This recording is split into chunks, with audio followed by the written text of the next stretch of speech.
John Hankey is an independent documentary filmmaker. He teaches how history really unfolded and exposes conspiracies you didn't know existed. His films cover a wide array of topics, including the JFK assassination, the Rothschilds, October 7th, and Trump's failed assassination attempt. Put on your headphones, grab your tinfoil hat, and get ready to learn how the world really operates with John Hankey. Dark Legacy starts with it. For me, it started with there's a guy. I'm going to try to keep this to 5 minutes.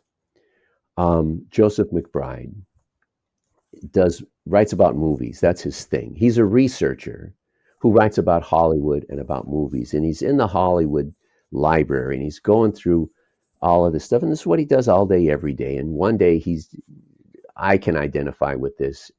If you're a researcher, you can identify with this. If you're a bathroom cleaner, if you're in charge of keeping the bathroom and the kitchen clean, you can identify with. You reach a certain point where you say, I got to stop doing this before I hurt something deep in my psyche that says life is more than drudgery. I'm not a slave. Watch, I'll prove I'm not a slave. I'm going to stop and I'm going to go do something else. So he stops and he goes over to the librarian and he says, I need to kill some time. You got anything that's interesting? And she says, well, yeah, they just declassified, 10,000 pages. I'm making that number up. I have no idea what the number is, but they just declassified some documents from the JFK assassination files. Maybe you want to flip through those. And so he's flipping through them. He comes across this thing, and he's killing time, right? He's not trying to hurry. He's trying to clean the movie stuff out of his synapses and celebrate his freedom to do other things. And he comes across this document and he sees that it's from J. Edgar Hoover, and two, it's titled Assassination of President John Kennedy. Well, he's going to read this document. And so he's reading it. I'm making this story short, so I'll skip down to it talks about the anti-Castro Cubans living in Florida and what their attitude is towards the Kennedy assassination. And it then lies its ass off about how these guys are all broken up. They were all partying, in fact, but Hoover writes that they were all very sad about Kennedy being murdered. And he gets down to the last paragraph and says this information that we gathered was given to Mr. George Bush of the Central Intelligence Agency. And Hoover has taken his thumb and smudged the B in Bush. So you have to look at it hard and you have to say, well, it's not a P because I can see the lower part of the loop there.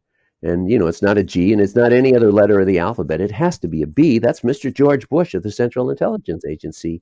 So here you have a memo tying Mr. George Bush of the Central Intelligence Agency to the Kennedy assassination. And it's Hoover who is tying him to the Kennedy assassination.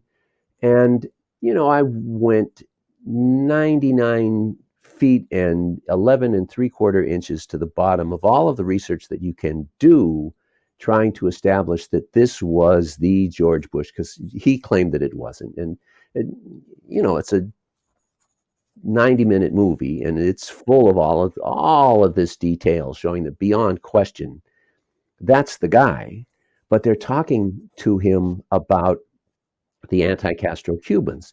Well, if people don't know, Frank Sturgis is a name that if you know anything about the Kennedy assassination, you've probably heard the name Frank Sturgis. Frank Sturgis was a member of Operation Mongoose. He was a CIA guy, an anti-Castro Cuban who lived in Florida. So he's one of the people being talked about in the memo. And he says that he was in Dallas in Dealey Plaza the day of the assassination. And it turns out there's Marita Lorenz, if people are into this. Marita, Lorenz, is she was recruited by the CIA. She had been Castro's girlfriend, and that's one of the reasons that they recruited her. But she rode on boats with guns and shot up whatever. They carried out terrorist raids against any sort of Cuban target.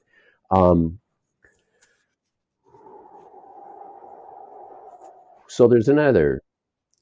But so she establishes, yeah, that's Mr. George Bush. That's a real guy. She mentions him in her book that he was there and he was involved in this stuff. And all of those guys, it comes out. Well, and she talks about how she gets a phone call from Sturgis saying, "Come on, we're going." And they get in. She comes down the stairs, and there's these two station wagons, and she names the guys that are in them, and there are all these guys who were all in Dallas, and the station wagons are full of guns and men, and they drive to Dallas, and they go to a motel, and E. Howard Hunt comes walking in and starts passing out maps and money, and she knows what these guys do, and she knows who's coming to town the next day. And she tells Sturgis, "I'm getting out of here." And Sturgis says, "Look, you don't worry about anything. We are not going to be the shooters. We're just going to be there as, we're like wooden ducks. We're decoys. The FBI is going to see us. And then next week, the FBI is going to call us all in, and they're going to say, 'Where were you November 22nd? We're going to say, "We were in Texas." "So where in Texas?" "Oh, in Dallas." "Where in Dallas?" "Oh, Dealey Plaza." "You shot the president, right?" "No."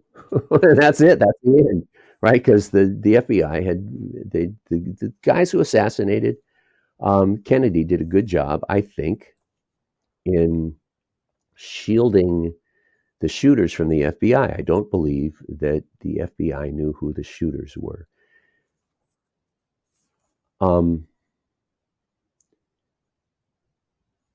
But so there's all of this evidence. There's another FBI memo from a guy named Kitchell, FBI agent, which called Kitchell up on November 22nd and said, "I'm staying in the Dallas Sheraton." Somebody found an advertisement in the Daily News, the Texas, might be the Dallas Daily News. It's an advertisement that Mr. George Bush is speaking. An independent oil contractor from Houston is speaking at the Dallas Sheraton. Anyway, so there's all this evidence proving that Bush was a member of Operation 40, that he was a leader of this team of guys who were all in Dallas, and that he's named in these two FBI memos, and that beyond a shadow of a doubt, that the mafia has an expression called "making your bone." And if you want to be a trusted member of the mafia, you have to commit a murder for them. And it kind of doesn't matter who it is you kill. It's just that they know that they can trust you because you have the evidence that you committed a murder, so they can trust you that you're not going to supply the FBI with evidence of anything that they're doing, because you're in as much trouble as they are if you do. So it's called making your bone, and Bush made his bone in Dallas that day. And the movie details what a disaster his political career was, and how he kept being, you're right, he'd run and lose, and he'd get picked up and dusted off, and made the ambassador to the United Nations. So that's Dark Legacy. Now that you know where we've been, find out where we're going. Tune in to Ladies Love Politics, where you can stay informed without going insane.